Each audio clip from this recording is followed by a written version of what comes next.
Lorsqu'on accepte cette vie nous affecter, elle devient une portion, une partie de nous.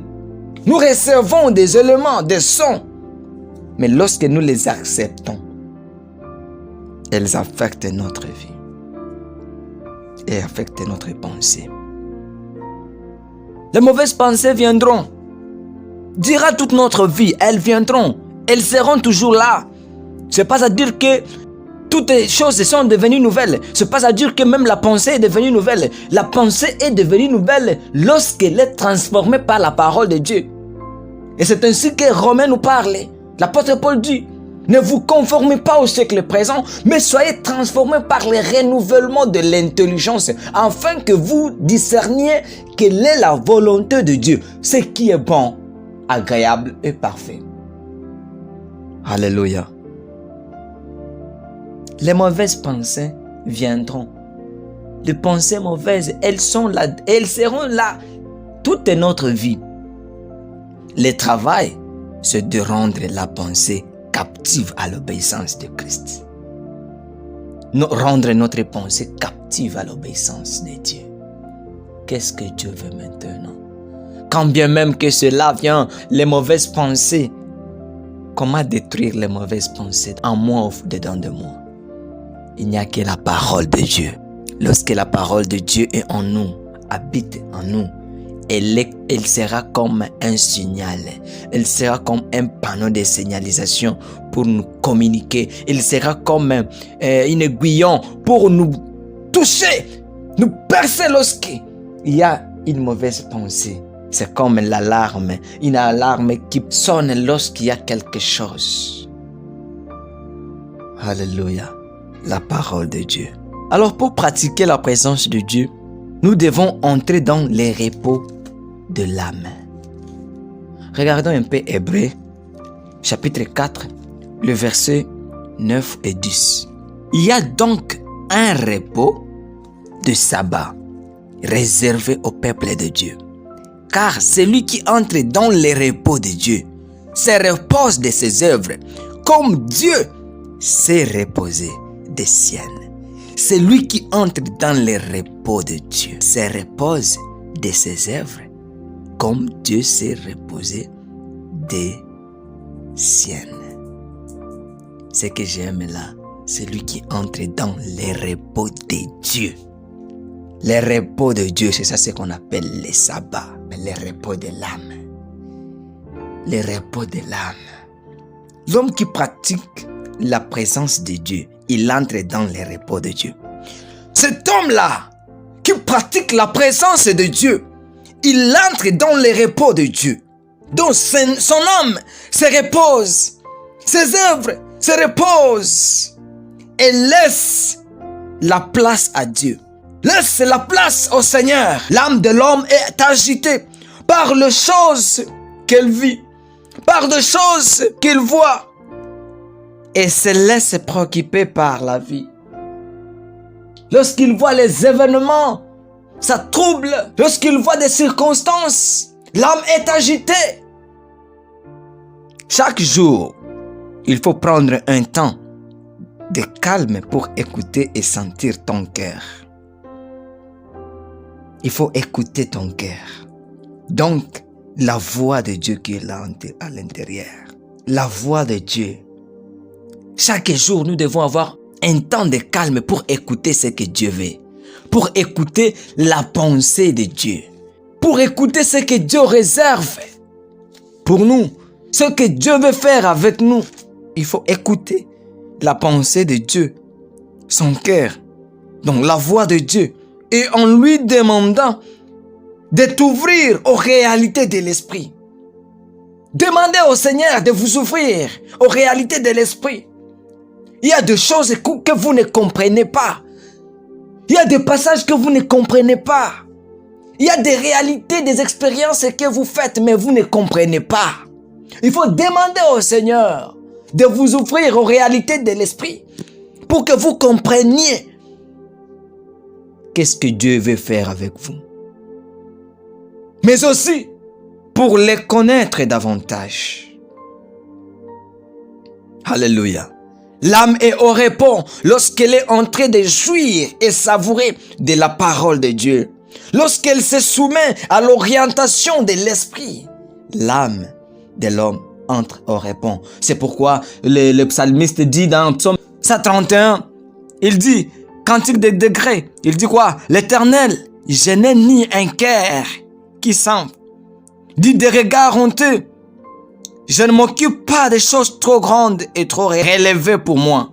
Loin de là, j'ai l'âme calme et tranquille, comme un enfant, c'est vrai, qui est auprès de sa mère. J'ai l'âme calme et tranquille. D'autres versions disent, je suis calme et tranquille. Alléluia. Quelqu'un qui accède, quelqu'un qui pratique la présence de Dieu est calme, tranquille. Il est calme, tranquille.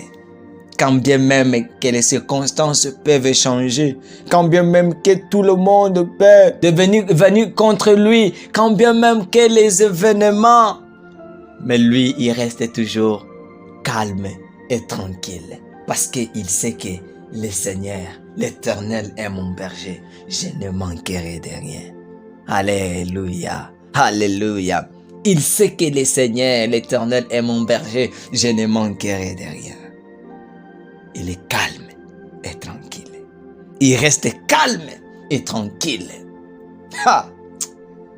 Oh, il y a quoi?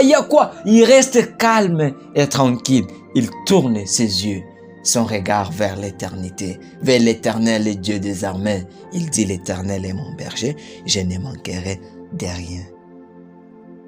Alléluia. Deuxièmement, pour pratiquer la présence de Dieu, nous devons passer par le renouvellement de l'intelligence. Romains 12, 2. Le renouvellement de notre intelligence, c'est la base des choses. Nous voulons pratiquer la présence de Dieu, mais il y a des choses qui passent dans nos têtes. Et souvent, on prie Dieu en fonction de ce qui passe par nos têtes. Nous sommes emportés par les choses qui passent dans nos têtes. C'est ainsi. Nous devons être transformés par le renouvellement de notre intelligence.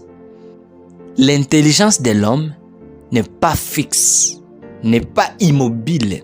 C'est comme un moteur. Ça peut vous amener par-ci, par-là, ça peut vous amener n'importe où. Ça vient, ça mène le pensée de 2018, ça mène le pensée de 1882, ça vous amène des histoires là. Quand bien même que vous avez reçu le Seigneur comme Seigneur et Sauveur de votre vie, mais il y a des souvenirs dans votre âme. Il y a des souvenirs dans votre subconscience. Toutes ces choses-là nous viennent. Quand vous voulez prier, au lieu de prier, vous voulez vous connecter dans la présence de Dieu. La pensée vous amène à Kanyamakasese. La pensée vous amène à Kingakati. La pensée vous amène à Madimba, au Congo central. Donc, vous commencez à voir tout ce que vous êtes en train de faire. Vous faites quoi? Au service, au travail, au boulot. Tout cela, l'intelligence est captive à l'obéissance du diable. Et pourtant, elle doit être captive à l'obéissance de Christ. Il doit obéir. Alléluia. Il doit obéir. Laissons-nous que Dieu nous travaille à sa façon, à sa manière. Laissons-nous entre les mains de Dieu. Il y a des circonstances, des événements qu'on ne sait pas. On ne comprend pas comment ça vient. Mais Dieu a une mission. Il y a quelque chose que Dieu veut faire avec nous. Il y a quelque chose que Dieu veut accomplir dans nos vies. Nous devons seulement nous laisser que Dieu nous travaille. Alléluia. Dans sa présence, Dieu nous communique sa vie. Il nous communique sa nature. Dieu nous fortifie. Dans sa présence, Dieu nous fortifie. Dieu, dans sa présence, nous communique sa vie. Il nous communique sa nature. Dieu, dans sa présence, nous fortifie. Dieu nous fortifie dans sa présence. Comme l'apôtre Paul a dit, je puis tout par celui qui me fortifie. Dieu nous communique sa gloire. Nous devenons les reflets de sa gloire. Quelqu'un qui entre en présence de Dieu, dans la gloire, Dieu nous communique sa gloire. Dans la présence de Dieu, Dieu nous taille. Dieu nous arrange. Ce travail est le résultat de ton choix. Vous devez choisir, accepter ou soit refuser. Dieu nous travaille. Il nous travaille au travers de sa parole. Et après sa parole, Dieu nous taille au travers des circonstances. Il nous fait passer par des endroits où nous serons travaillés. Dieu nous travaille. Lorsqu'on se laisse Dieu nous travailler, nous devenons les vases d'honneur. Comme dit de Timothée 2, 21.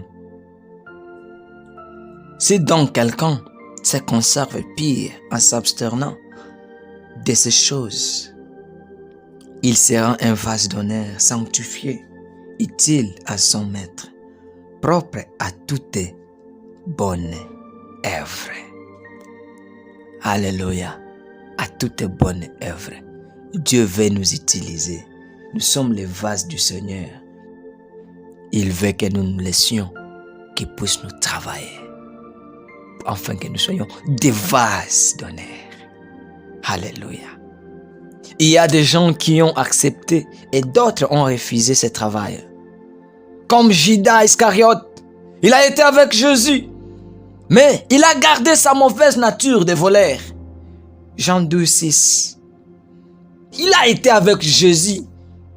Le ministère de Jésus qui a été fait dans ces 3 ans-là, il était avec Jésus, il marchait avec Jésus, mais il a gardé sa mauvaise nature. Il n'a pas accepté, il n'a pas laissé son. Pendant que les autres travaillaient leur vie pour l'intérêt du royaume, lui travaillait sa mauvaise nature pour la destruction du royaume. Il a été utilisé par le diable tout simplement parce que c'est lui qui est resté. Il n'a pas travaillé son cœur. Tout simplement parce qu'il n'était pas prêt à céder que Christ travaille sa vie. Il y a quelqu'un d'autre. Lorsqu'on lit les épîtres de Paul, lorsqu'on regarde un peu dans Philémon, chapitre 1, verset 24, l'apôtre Paul dit quoi? Il dit, Épaphras, mon compagnon de captivité en Jésus-Christ, te salue, ainsi que Marc, Aristarque, Démas, Luc, mes compagnons d'œuvre. Que la grâce de notre Seigneur Jésus-Christ soit avec votre esprit. Regardez dans Colossiens, chapitre 4, le verset 14. La Bible nous dit, l'apôtre Paul qui dit encore là, Luc, le médecin, bien-aimé vous salue, ainsi que Démas. On donne les bonnes nouvelles de Démas.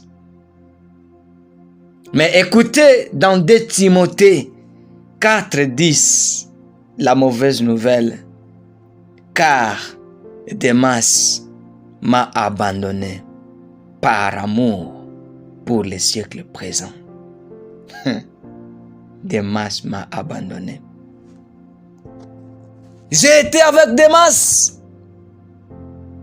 Nous avons prêché avec lui, on a évangélisé pour l'intérêt du royaume. Mais Démas n'a pas travaillé. Démas n'a pas accepté que la parole de Dieu lui travaille. Il a été avec moi, mais il est resté la même personne. Dans nos groupes aussi, nous avons des gens. Ils sont au milieu de nous, mais ils ne sont pas avec nous. Ils ne travaillent pas leur personne intérieure. Et lorsque quelqu'un ne travaille pas sa personne, lorsque quelqu'un ne travaille pas ce qu'il est de l'intérieur, il est la porte du diable. J'aimerais que nous puissions demander au Seigneur qu'il nous aide. Que la pratique de la présence du Seigneur soit notre vie chaque jour. Que nous soyons sensibles à la voix de Dieu.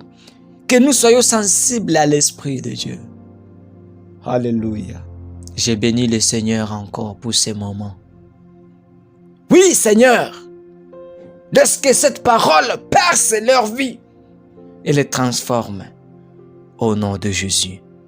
Que le Seigneur vous bénisse. Amen.